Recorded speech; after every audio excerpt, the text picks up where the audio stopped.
Tired of payment headaches and endless back and forth when it comes to getting paid for your amazing work? Then let's dive into how to use PayPal for commissions, making it a breeze to send and receive payments securely. First, let's get the basics covered.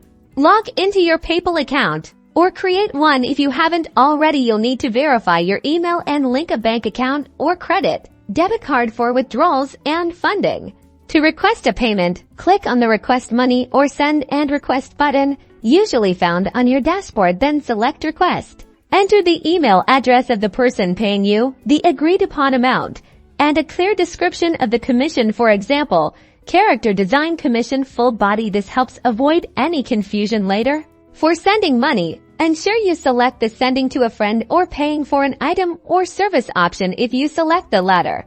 PayPal offers purchase protection for both parties, adding extra security to the transaction. For a more professional approach, create an invoice directly within PayPal. This allows you to itemize services, add taxes if applicable, and set due dates. This provides a clear record of the agreement. Finally, to streamline your earnings, set up automatic transfers from your PayPal account to your bank. This ensures you regularly receive your hard-earned commission.